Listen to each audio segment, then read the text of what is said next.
Alright, what's up everybody? My name is Mayo and welcome to a video. I don't normally do this kind of content. I don't normally do car content, but I'm just going to go through an overview, a walkthrough, and what it's like to own and daily drive an EP3. And if you should get one yourself. So yeah, let me just go over the basics of this car. So it is dirty right now. I haven't cleaned it in a while. So that's something I need to do, is clean it. But right now my car is sitting at 129,996 miles, I believe. So yeah, it's getting close to 130. But here's what I have. All the modifications on here are not by me. They are all from the previous owner. But again, it's a Honda. So this is the K20A3 engine. It is a K-series motor. So, but it's not a real VTEC engine. It says usually be like a cover here, it says iVTEC on it. But again, the stickers on the side say iVTEC. But it's not the real VTEC that everyone knows and loves. It's kind of different. So basically, on the intake cam, it is the traditional 3-lobe VTEC, but on the exhaust cam, there's nothing. It's just a 2-lobe standard camshaft. But this engine makes 160 horsepower at 6,800 RPM. I don't know the torque number. I don't really look at torque. I'm more or less look at horsepower than anything else.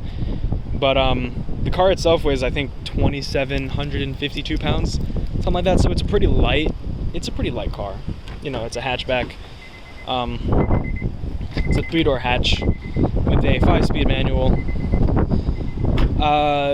The gearbox I haven't had any problems with just yet. Here's the back. It's crowded right now. I got all my shit in here, all my tools and my oil. And the oil is something I will get to in a moment. But no, it's a little hatchback. I mean, it's a Honda Civic hatch, so it's not the most practical thing, but hey, if you have kids or if you go grocery shopping and you want to go shop for groceries, you can throw shit in the back here, and the seats can go down. As you can see, I'll toss them down here if I can get it. Yeah.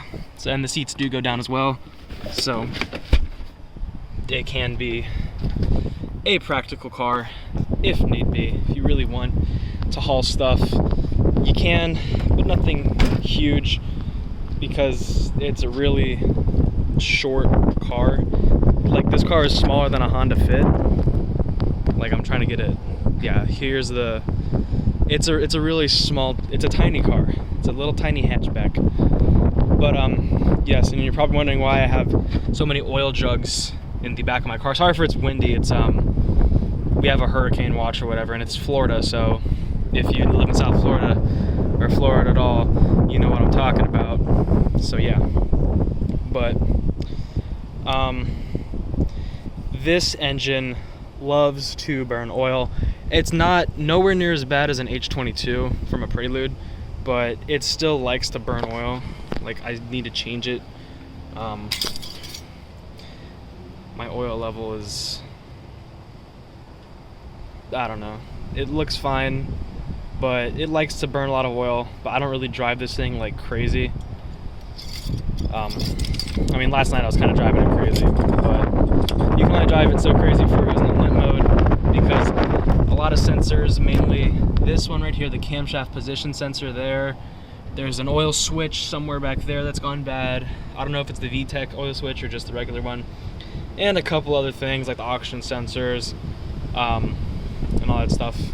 But as for the engine itself, it's perfectly fine. I mean, again, it's not like traditional VTEC, but it's still fun. It's a fun little car to throw around. It's light.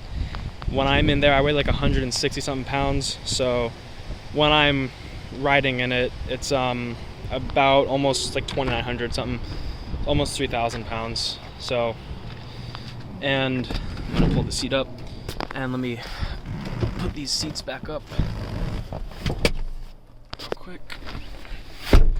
So you have a surprising amount of room in the back. I mean, so if you want your friends to be in there, they can. But you know, there is a decent legroom back there.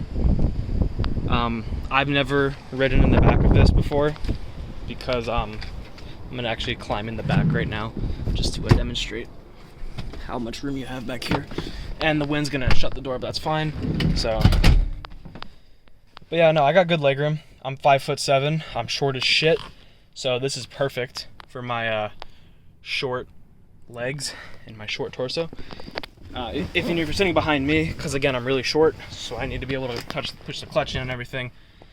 I got plenty of legroom back here, so if you do, by any chance, want to go somewhere with friends, you can easily fit 4 people in this car. 5 people at most, but that would be kind of stretching it. All right, let's get out of here. But no, it's not like a Honda Prelude where, you know, it says it can seat 4 people, but those people have to be really short because the Prelude back seats are horrible. I mean, I've never ridden in the back before, and that's because none of my friends know how to drive stick shift. So, and I'm the only one that's ever driven my car to and from places. So yeah. But let me just talk to you guys about dailying this thing. So is it a good daily car? Should you get an EP3, a 7th generation Honda Civic Si? This is a 2005. Should you get a 7th gen Si?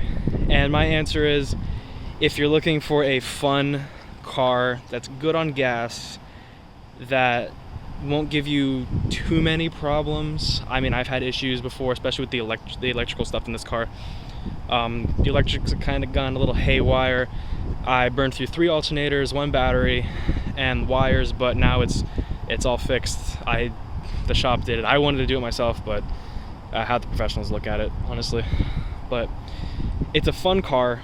There's lots of aftermarket. You can buy eBay turbos. I see a lot of people supercharging these things because the engine is lower compression. I think it's a 9-to-1 compression ratio on the engine, so you can definitely do like turbo it or supercharge it if you want. I see more superchargers. The engine can handle, I think, 350 or 300 horsepower with stock I think it's 300 horsepower with stock internals. So, but you don't need any more than like 220 or anything to be like going in this thing. So, yeah. I mean, and this car does get looks. I've had people look at it sometimes. I've had people say, "Oh, is that a Volkswagen Golf?" And I'm like, "Nah, bro, it's a EP3." And they're like, "Oh, that's cool." I see, you know, at least 2 to 4 of these per month, I'd say. For me, at least, my experience is I've seen like 2 to 4 of these a month. Nowhere near as like a Prelude or an S2000 or a CRX. I see more EP3s than anything. And people always tell me like, "Oh, EP3s are so rare." But, yeah, let's start it up. There is a cat delete because this car was originally from Jersey, so the original owner, when he moved down to Florida, he deleted the cat. So yeah, but we have ourselves a 5-speed manual, and you know, it's a Honda. It always clicks into gear. Reverse will fight me sometimes. Right now it's just being nice for the camera, and first gear is a little crunchy going into it. But I think that's mainly because my shifter bushings are worn. Like, look, we're going to 3rd here. Look at all that play. Because, yeah, my shifter bushings are kind of worn. But, I mean, it's a Honda manual gearbox. It'll all click into gear. Give you no problems. I've had no grinds or pop-outs or anything. And if I did grind gears, it was on my own fault for being an idiot.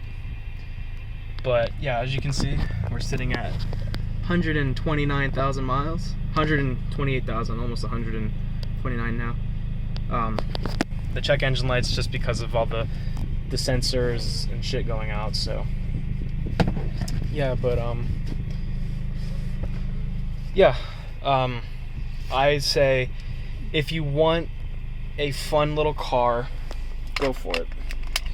EP3s, they are fun. I mean, it doesn't rev as high as like a Z3 or a Prelude or like an H22.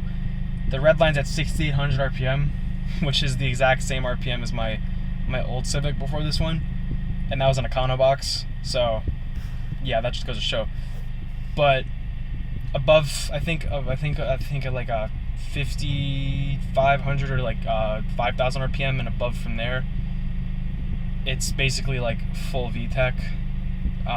It's hard to explain, but aftermarket support is decent. Go ahead and read on the forums about this car, and they'll tell you like a majority of the things you want to know. It is a little hard to find information about these cars because not a lot of people know about them, and if they do, they're kind of like, whatever. It's an EP3. And it has this one has the same engine as the base model RSX. So if you're looking for information about the A3, and if you find something about the Acura RSX, just read on it because it's the same engine. But if you want to get like the pinpoint detail, then try to find something on the EP3, the SI. But yeah, if you want one of these, I've owned mine for 4 months. It's slowly becoming a money pit for me, so I'm trying to get rid of it. I'm trying to get something. I'm trying to get an 8th gen SI or a Prelude, even though I know a Prelude will cause me a lot more issues and become more of a money pit. But I love those things. But yeah, these cars are very fun. And they're easy to drive. I bought this car without knowing how to drive stick, because I wanted a stick shift. So I bought it without knowing how to drive stick, and within a day, I already had it down. We gotta go this way. I already had it down by a lot. But I'll try and do a little pull for you guys here real quick. Make sure no one's coming. I'll try and do a little pull. If we're not in limp mode, of course.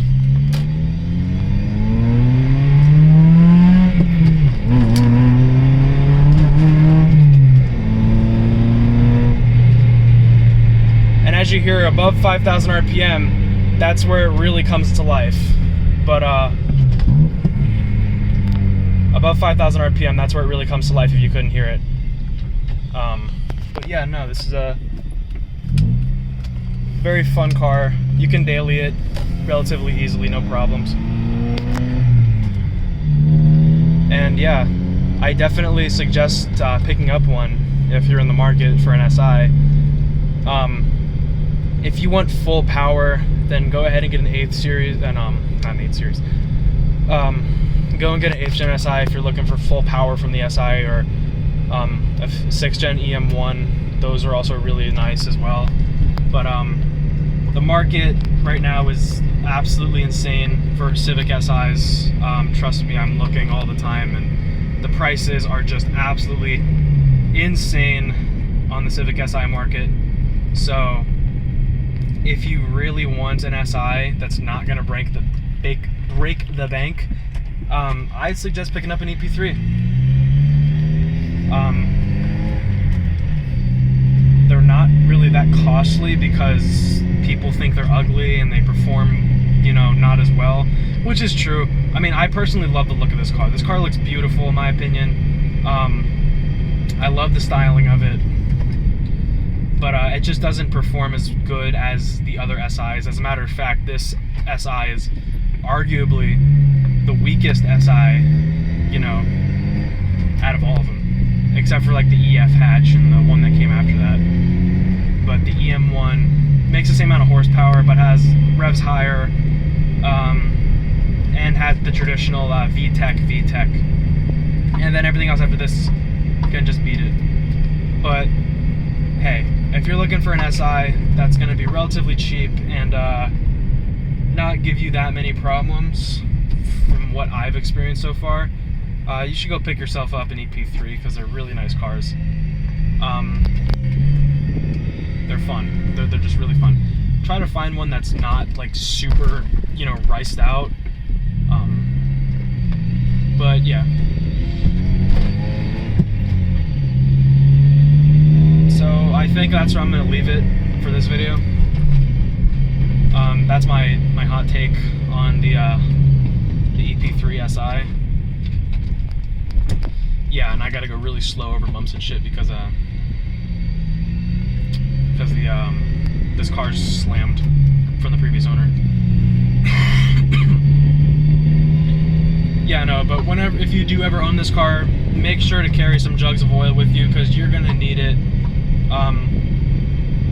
Because this engine likes to burn oil, especially if you like, you know, ripping it a lot and fucking driving it like a madman. Then yes. But if you want yourself a relatively rare looking car that you don't really get to see that much, then go ahead and get an EP3. They're pretty cheap from what I've seen. Depends on where you live. And it's very beginner friendly for driving stick. The clutch is very forgiving. The gearbox just slicks right into place. It's a Honda. So yeah, that's where I'm going to leave it for this video. If you enjoy this type of content, I probably will start posting more car content. Don't know what I'm doing though, but you know, I try. But yeah, thank you guys so much for watching this video, and I'll see you in the next one.